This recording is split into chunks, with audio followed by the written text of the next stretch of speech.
So hopefully this is actually going to work. Our big review. So where are we at the end of week 7?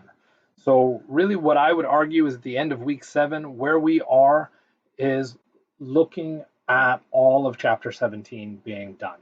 So it is the basics of our nucleophilic addition and elimination reactions. Whoops, I confused myself there. Just the basics of our nucleophilic addition reactions, not the elimination. I'm working on the other recording of lectures.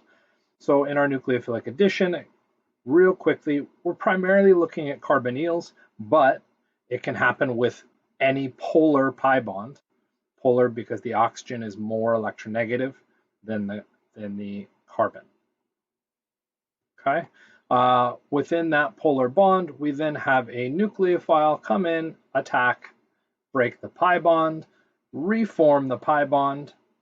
Fudge, I'm confusing that stupid elimination reaction. So we really just go through, have that attack, and then in a second step, we would neutralize the oxygen by reacting it with usually an acid. So in all these reactions, we would expect to a very large extent the formation of alcohols. And if we go through and look at our upper right-hand corner, all of those are pretty much ending in alcohols. We do get a couple weird odd ones. The Wittig reaction, which is an interesting characteristic reaction that doesn't quite fit that pattern. And then we also get our alpha beta unsaturated carbonyls. And that's really talking about chapter 18. It just struck me while putting this together that really what we're looking at is our non-equilibrium nucleophilic addition reactions versus our equilibrium addition reactions. And so what we're talking about when we're looking at that elimination is bothering me, is that if we look at our starting materials, our reactants on an energy diagram, and we go through to find where our products are, well, we're losing a pi bond, we would expect it to be exothermic. So we're looking at a transition, something along those lines, ballpark, right? Except that it's equilibrium, or sorry, not equilibrium. So not equilibrium means we're going to see this large difference in delta G. And you could go back and do numbers and stuff with that you should remember from 152. But ultimately, not equilibrium, the product is going to be much more favored, heavily favored over the reactant. Right?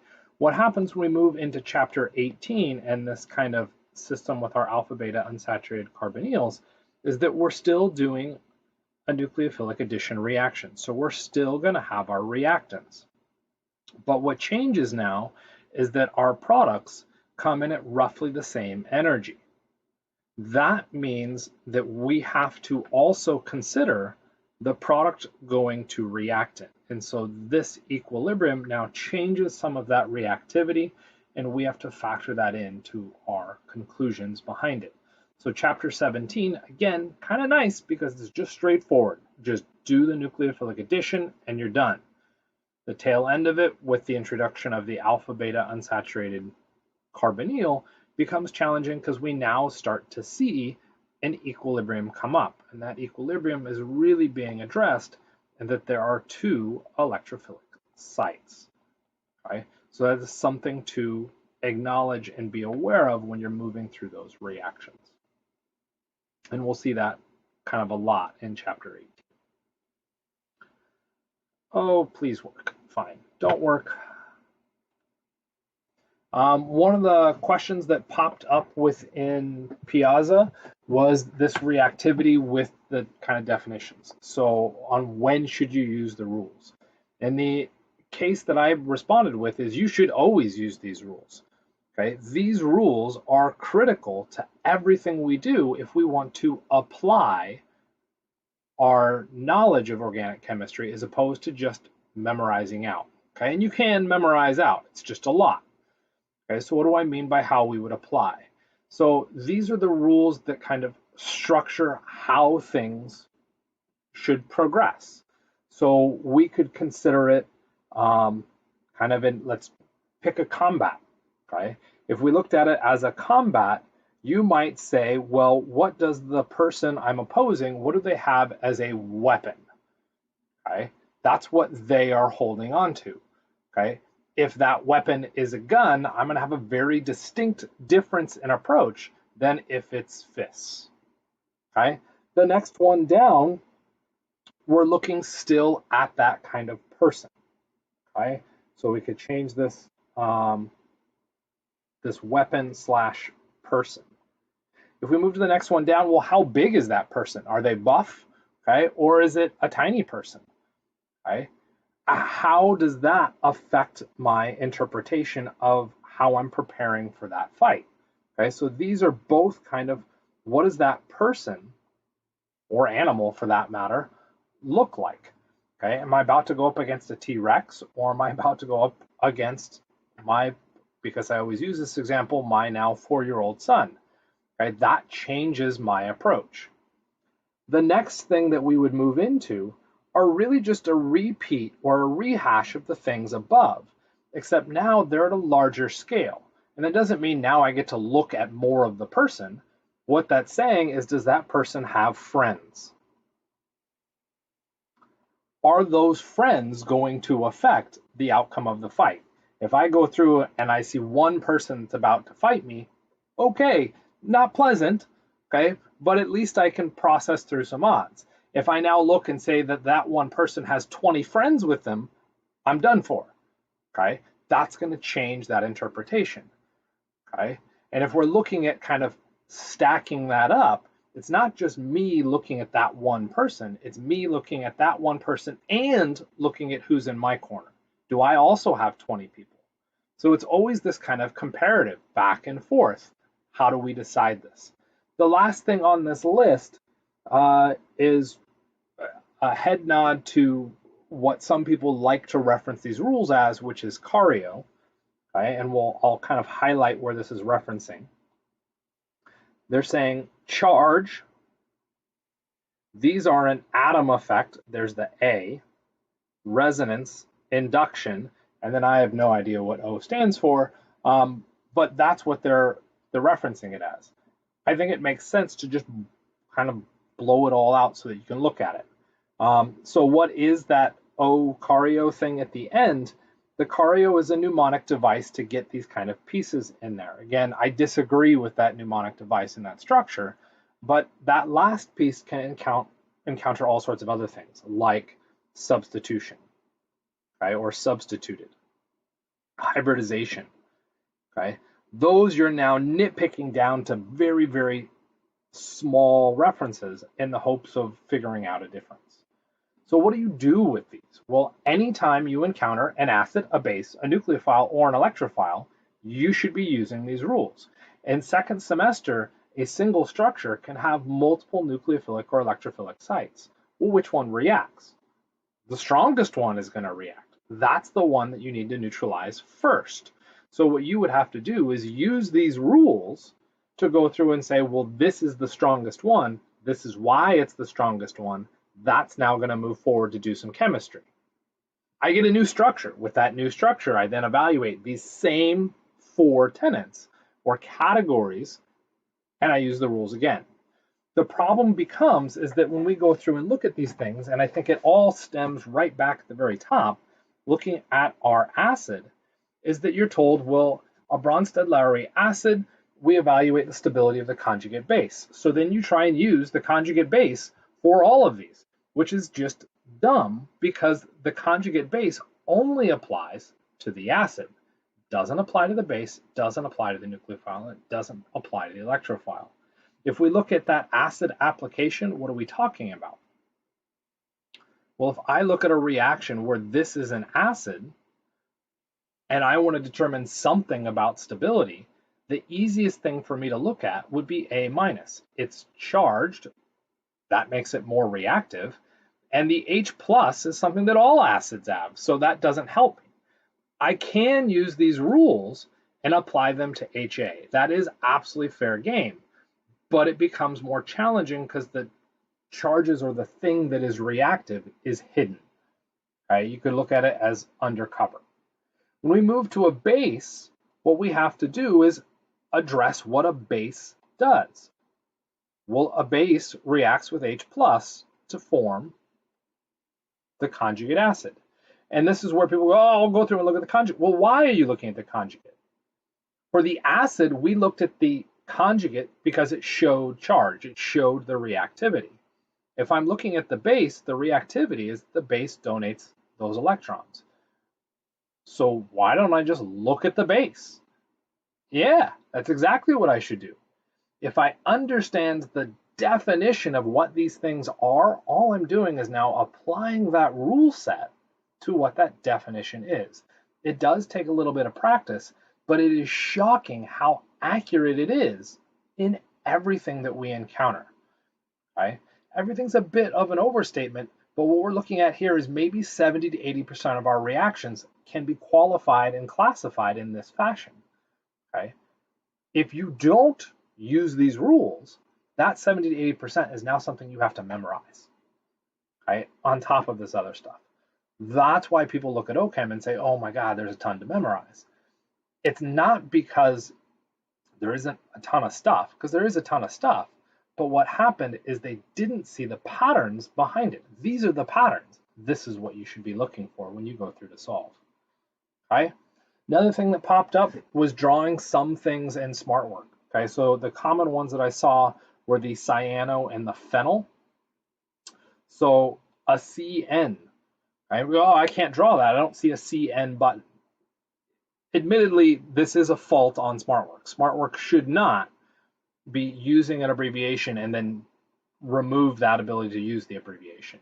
But what you can do is, because it's a drawing software, is draw the structure. You are responsible for knowing that CN is that structure, and that to satisfy the octet, there's a missing bond on that carbon. So you would just draw it out. The same thing for the phenyl. Okay? And I would argue the phenyl is a bigger issue. If they're going to show pH in their drawings, they damn well better put pH into the software. Okay? I've complained about it on multiple occasions. For whatever reason, they aren't doing anything about it. Okay? So that pH just means a benzene ring. That's an awful lot of stuff to draw, and maybe you don't want to draw it, right? That's where you can use the button down there, okay? You click that, it now automatically draws out that structure. When you move it over the screen, you'll see it kind of hovering, and now you can drop it wherever you want it, and you now have a pH. I did forget with the cyano, one of the things you could do too is if you click on your single bond on the triangle, it opens up a menu to pull in double and triple bonds if you hadn't seen that already. Okay, so that can be helpful as well. Oh, and I think this is the last slide. And I'm pretty sure I'm running out of time here. If we look at our keto enol tautomerization review stuff, this goes back to really, I would argue, first semester.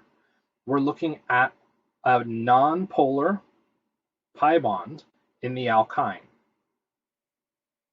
So if I run non-polar pi bond alkyne or alkene reactions, I would expect the same thing happening for an alkyne. So if we take a look at, say, H2O and an acid, the alkene acts as a nucleophile, a weak nucleophile, which is why I need a strong acid to force this to happen. And I would get the addition of that hydrogen such that I get the more stable or substituted carbocation. Note that stability argument goes all the way back to that list of things. How do we know what should happen? We look at the charge, size, electronegativity, all that fun stuff. And in that case, we move to the Ocario quote unquote section. It's substitution. A carbocation is more stable when it is more substituted. We could then follow that up with the H2O, officially coordination. The last thing would then be an acid-base step, and we would have the alcohol. What we have done is added H and OH across a pi bond. Ta-da! That's it. When we move to an alkyne, how is it different? Okay, well, one of the first things we would do is look at what the textbook says. You go, oh my God, it must be way different. It's actually not way different at all. In fact, it's the exact same. We add H and OH across the pi bond. This structure now has overlapping functional groups. Those overlapping functional groups interact with each other, and they would tautomerize to the carbonyl.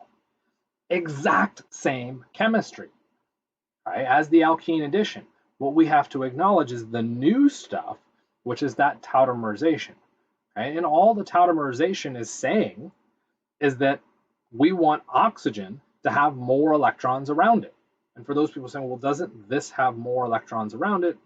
It gets a little bit weird when we look at the base. Come on, pen. So I would argue we look at the alcohol form under acidic conditions.